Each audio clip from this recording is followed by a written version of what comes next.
ನಮಸ್ಕಾರ. ವಿಜಯೇಂದ್ರ. ಮಕ್ಕಳಿಗೆ ಶಾಲೆ ಮುಗಿತಿದ್ದಾಗೇ ದೊಡ್ಡ ದೊಡ್ಡ ಸಂಸ್ಥೆಯವರು ಬೇಸಿಗೆ ಶಿಬಿರ ಅಂಥೇಳಿ ಅನೌನ್ಸ್ ಮಾಡಿರ್ತಾರೆ. ಸಾವಿರಾರು ರೂಪಾಯಿ, 2,000, 3,000, 4,000, 10 ದಿನ 15 ದಿನ ಕ್ಯಾಂಪು.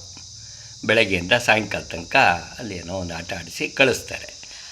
ಆ ಶಿಬಿರಗಳಿಗೆ ನಮ್ಮ ಮಕ್ಕಳುಗಳು ಈಗ ತಮ್ಮ ಮಕ್ಕಳುಗಳನ್ನು, ನಮ್ಮ ಮೊಮ್ಮಕ್ಕಳುಗಳನ್ನು ಕಳಿಸ್ತಾ ಇದ್ದಾರೆ. ಇವೆಲ್ಲ ನೋಡಿದಾಗ ನಾವೇ ಹೋಗಿ ಅವ್ರನ್ನ ಬಿಟ್ಟು ಆ ಶಿಬಿರಕ್ಕೆ ಬಿಟ್ಟು ಬರುವಾಗ ಯೋಚನೆ ಮಾಡಿದಾಗ ಅನಿಸುತ್ತೆ, ನಮ್ಮ ಬಾಲ್ಯ ಹೇಗಿತ್ತು, ನಮ್ಮ ಬಾಲ್ಯದ ಶಿಬಿರಗಳು ಏನಾದ್ರು ಇದ್ವಾ ಅಂತ ಯೋಚನೆ ಮಾಡಿದಾಗ ಬಹಳ ಸಂತೋಷ ಆಗುತ್ತೆ. ನಮ್ಮ ಬಾಲ್ಯನೇ ಚೆನ್ನಾಗಿತ್ತೇನೋ ಅನ್ನುವ ಒಂದು ಸೊಗಸು ನಮಗೆ ಕಾಣುತ್ತೆ. ಆ ನಮ್ಮ ಮೊಮ್ಮಕ್ಕಳನ್ನು ಮತ್ತು ನಮ್ಮನ್ನು ಕಂಪೇರ್ ಮಾಡಿಕೊಂಡಾಗ ನಮ್ಮ ಬಾಲ್ಯನೇ ಚೆನ್ನಾಗಿತ್ತು ಅನ್ನಿಸುತ್ತೆ ಹೋಗುತ್ತೆ. ಉದಾಹರಣೆಗೆ ನಮ್ಮ ಬಾಲ್ಯದಲ್ಲಿ ಬೇಸಿಗೆ ಪರೀಕ್ಷೆ ಆಗ್ತಿದ್ದಂಗೆ ಹೆಣ್ಣುಮಕ್ಕಳು ಕವಡೆ, ಚೌಕಾಬಾರ ಮತ್ತು ಹಗ್ಗ, ರಿಂಗ್ ಎಸೆಯೋದು, ಶಟಲ್ ಕಾಕ್, ಈ ಆಟಗಳು ಅಜ್ಜಿ ಜೊತೆ ಕೂತು ಏನಾದರೂ ಕಾಡು ಹರಟೆ, ಸಂಡಿಗೆ ಹಾಕೋದು, ಇವೆಲ್ಲವನ್ನು ಕೂಡ ಮಾಡಿ ತಮ್ಮ ಬೇಸಿಗೆಯ ಕಾಲವನ್ನು ಕಳ್ಕೊತಾಯಿದ್ರು.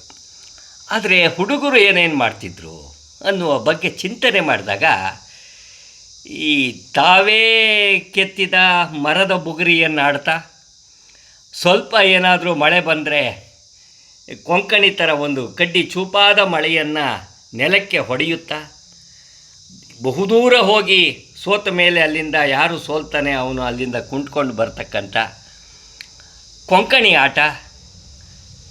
ಆಟದ ಬಗ್ಗೆ ಈಗಿನ ಹುಡುಗರಿಗೆ ಗೊತ್ತಿರಲಿಕ್ಕೆ ಸಾಧ್ಯ ಇಲ್ಲ.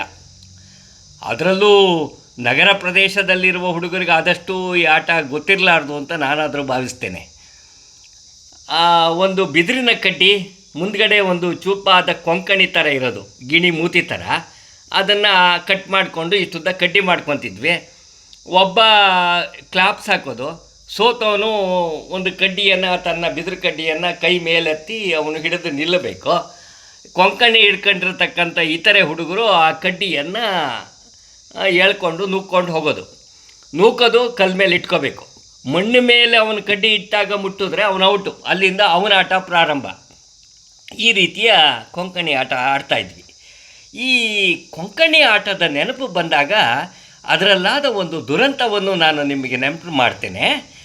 ಹೀಗೆ ಕೊಂಕಣಿ ಇಟ್ಟು ಹೀಗೆ ಬೀಸುವಾಗ ನನ್ನ ಗೆಳೆಯರೊಬ್ಬರಿಗೆ ಕಣ್ಣಿನ ಹುಬ್ಬಿಗೆ ಆ ಕೊಂಕಣಿ ಸಿಗಾಕ್ಕೊಂಡು ಎಳೆದು ಬಿಟ್ಟಿತ್ತು ಮೇಲಕ್ಕೆ.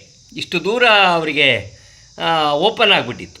ಅದನ್ನು ಮತ್ತೆ ಆಸ್ಪತ್ರೆಗೆ ಹೋಗಿ ಇದೆಲ್ಲ ಸ್ಟಿಚ್, ಆ ಕಾಲದಲ್ಲಿ ಸ್ಟಿಚ್, ದಪ್ಪನಾಗಿ ಸ್ಟಿಚ್, ಇವತ್ತಿಗೂ ಅವರಿಗೆ ಆ ಥರ ಸ್ಟಿಚ್ಚು ಕಾಣುತ್ತೆ ಹಣೆ ಮೇಲೆ.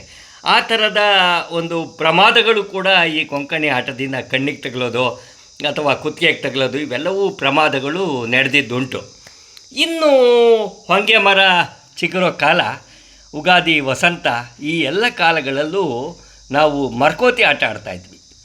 ಈ ಮರ್ಕೋತಿ ಆಟ ಆಡೋದು ಕೂಡ ಒಂದು ಕಲೆ. ಬೇಗ ಅವನು ಮರ ಹತ್ತೋದು, ಅವನಿಗೆ ಸಿಗ್ದಂಗೆ ಕೆಳಗೆ ಧುಮ್ಕೋದು, ಮತ್ತೆ ಮರ ಹತ್ತೋದು, ಇದು ಮರಕೋತಿ ಆಟ. ಕೋತಿಗಳ ಆಟವನ್ನು ನೆನಪಿಸತಕ್ಕಂಥ ಒಂದು ಆಟ. ಈ ಆಟ ಆಡುವ ಕಾಲದಲ್ಲಿಯೂ ಕೂಡ ಒಂದು ಘಟನೆ ನಡೆದಿತ್ತು. ನನ್ನ ಗೆಳೆಯರೊಬ್ಬರು ಶಂಕರಮೂರ್ತಿ ಅಂತೇಳಿ SBM ಬ್ಯಾಂಕಲ್ಲಿದ್ದರು.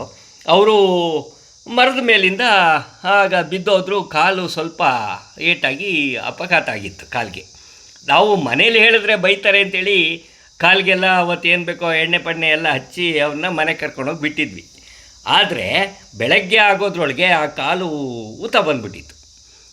ಊತ ಬಂದಿತ್ತು. ಆಸ್ಪತ್ರೆಗೆ ಕರ್ಕೊಂಡೋಗಿ ತೋರಿಸಿದಾಗ ಫ್ರ್ಯಾಕ್ಚರ್ ಆಗಿದೆ ಅಂದರು.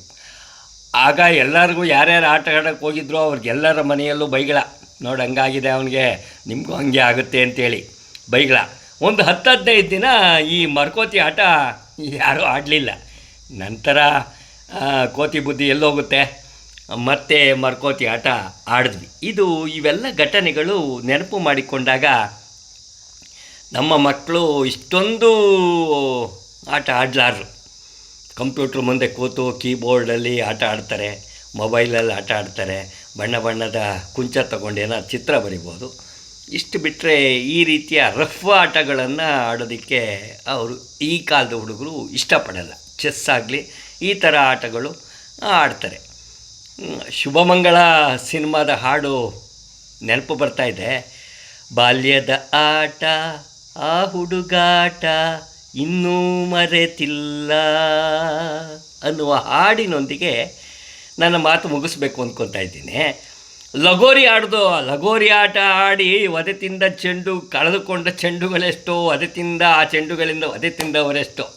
ಲಗೋರಿ ಆಡ್ತಾಯಿದ್ವಿ, ಕಲ್ಲುಗಳನ್ನು ಪೇರಿಸಿ ಅದಕ್ಕೊಂದು ಗುರಿ ಇಟ್ಟು ಹೊಡೆದು ಅದು ನಂತರ ಆ ಬಾಲ್ ಇಟ್ಕೊಂಡು ಎಲ್ಲರ ಕಡೆ ಹೊಡ್ಕೊಂಡು ಹೋಗೋದು. ಈ ಆಟ ಕೂಡ ಅದ್ಭುತವಾಗಿ ಆಟ ಆಡ್ತಿದ್ವಿ ನಾವು. ಈ ತುಮಕೂರು ಅಗ್ರಹಾರದ ಸುತ್ತಮುತ್ತಲು ಬೆಳೆದವರಿಗೆಲ್ಲ ಈ ಆಟದ ನೆನಪಿರುತ್ತೆ. ಇವೆಲ್ಲವನ್ನೂ ಆಟ ಆಡಿದವರೆ. ತೋಟದ ಸಾಲಲ್ಲಿ ನಾವು ನೆಲ ನಿಂದಿರೋದು, ಮಳೆ ಹೊಡ್ಕೊಂಡು ಹೋಗಿ ಕಿಲೋಮೀಟ್ರ್ ಹೋಗಿದ್ದೀವಿ. 5-6 ಕಿಲೋಮೀಟ್ರ್ ಈ ಮಳೆ ಹೊಡ್ಕೊಂಡು ಹೋಗಿ ಆಟ ಆಡಿರೋದು ಉಂಟು.